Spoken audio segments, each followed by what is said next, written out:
మొన్నటి వరకు ఆకాశమే హద్దుగా దూసుకుపోయిన బంగారం ధరలు ఒక్కసారిగా తగ్గుముఖం పడుతూ వస్తున్నాయి. ముఖ్యంగా కేంద్ర బడ్జెట్ ప్రవేశపెట్టిన తరువాత గోల్డ్ ధరలు భారీగా తగ్గుతున్నాయి. 80,000 మార్కుకు చేరుకున్న తులం బంగారం ధర ఒక్కసారిగా 68,000 స్థాయికి తగ్గడం విశేషం. తాజాగా బుధవారం కూడా దేశంలోని దాదాపు అన్ని ప్రధాన నగరాలలో బంగారం ధరల్లో తగ్గుదల కనిపించింది. ఇంతకీ లేటెస్ట్ గోల్డ్ ప్రైస్ ఎలా ఉంది?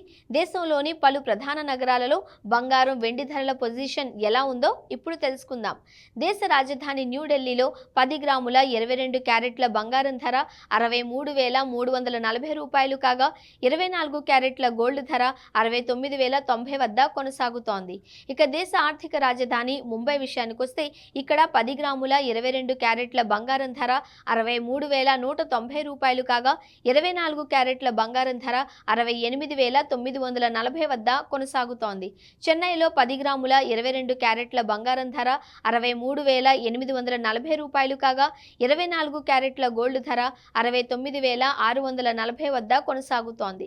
బెంగళూరు విషయానికొస్తే ఇక్కడ 22 క్యారెట్ల తులం బంగారం ధర 63,190 రూపాయలు కాగా 24 క్యారెట్ల గోల్డ్ ధర 68,940 వద్ద కొనసాగుతోంది.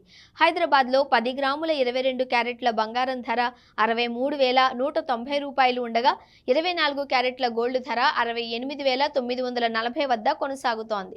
విజయవాడలో 10 గ్రాముల 22 క్యారెట్ల గోల్డ్ ధర 63,190 రూపాయలు కాగా 24 క్యారెట్ల గోల్డ్ ధర 68,940గా ఉంది. ఇక సాగర తీరం విశాఖలో కూడా 22 క్యారెట్ల గోల్డ్ ధర 63,190 రూపాయలు, 24 క్యారెట్ల గోల్డ్ ధర 68,940 వద్ద కొనసాగుతోంది. వెండి ధర కూడా తగ్గుముఖం పట్టింది. బుధవారం దేశంలోని అన్ని ప్రధాన నగరాలలో కిలో వెండిపై 100 రూపాయల వరకు తగ్గింది. దీంతో న్యూఢిల్లీతో పాటు కోల్కతా, ముంబై, పుణె వంటి నగరాలలో కిలో వెండి ధర 84,600 వద్ద కొనసాగుతోంది. అలాగే హైదరాబాద్, కేరళ, చెన్నై, విజయవాడ, విశాఖలో కిలో వెండి ధర 88,900 వద్ద కొనసాగుతోంది.